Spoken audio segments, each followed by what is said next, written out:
Let's make some foolproof smashed potatoes. I'm going to show you how to get that perfectly crispy crust and that soft, fluffy center every single time. Let's jump right in. The whole secret here is a simple three-phase technique: boiling, smashing, and then roasting. When you control each of these phases, you can guarantee that perfect texture contrast: crispy on the outside, fluffy on the inside. Let's break it down. All right, first up, the prep. Getting everything ready right now means the whole process is going to be smooth sailing, completely error-free. And you know what? You barely need anything for this. For 2 servings, just grab about 500 grams of baby potatoes, 2 tablespoons of olive oil, some salt, and then a little yogurt and chili oil for that topping. Tool-wise, it's just a pot, a baking tray, and your oven. Super simple. Okay, phase 1. This is all about the boil. This step is absolutely the key to building that perfectly soft, fluffy foundation inside the potato. If you get this right, you're honestly halfway there.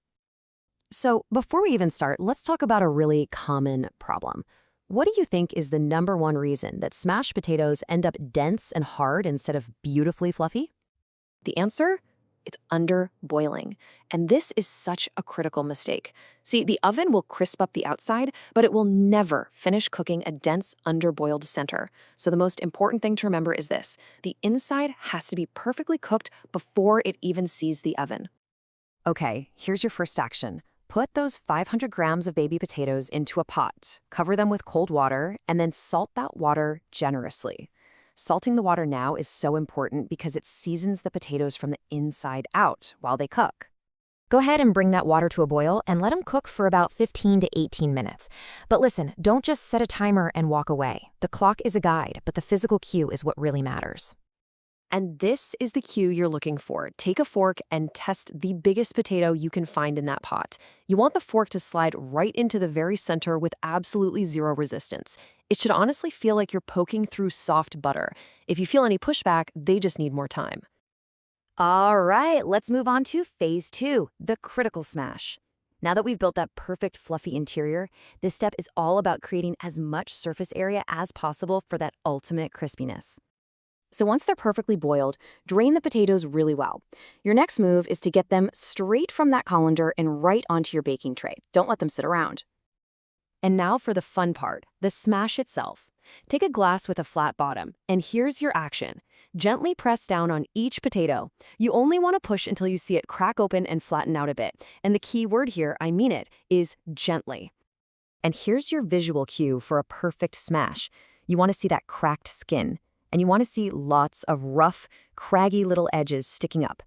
All those nooks and crannies are what's going to catch the oil and heat and turn into those amazing crispy bits. This is where the magic really happens. And that brings us to phase 3, the high heat roast. This is the last big step, and it's where we forge that golden, unbelievably crispy crust. But first, let's tackle that other common disaster. Why is it that smashed potatoes sometimes come out of the oven feeling soggy and greasy instead of nice and crisp?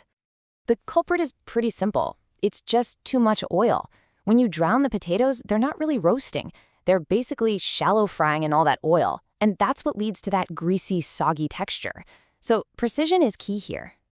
So the action needs to be precise. You're going to drizzle with exactly 2 tablespoons of olive oil over all the potatoes, and then finish with 1 last sprinkle of salt.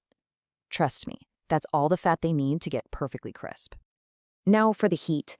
The oven needs to be at 220 degrees Celsius. That's 425 Fahrenheit. This high heat is completely non-negotiable.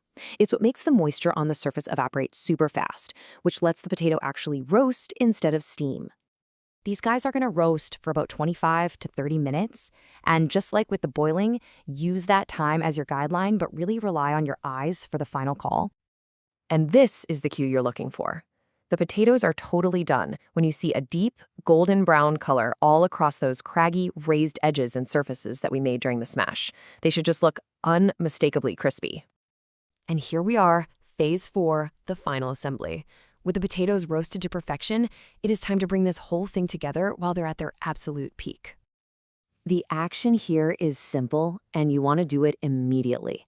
While the potatoes are still piping hot right out of the oven, top them with a dollop of cool yogurt and a final drizzle of chili oil. That contrast between the hot, crispy potato and the cool, creamy yogurt is just fantastic. And now for the final check, the moment of truth. When you take a bite, you should hear a clear, audible crunch. That crisp outside should immediately give way to a steamy, super soft, and fluffy inside. That is the texture we've been working for. And there you have it. Just by focusing on the boil, the smash, and the roast, you can make perfect smashed potatoes every single time. So now that you've got this technique down, what are you going to serve them with?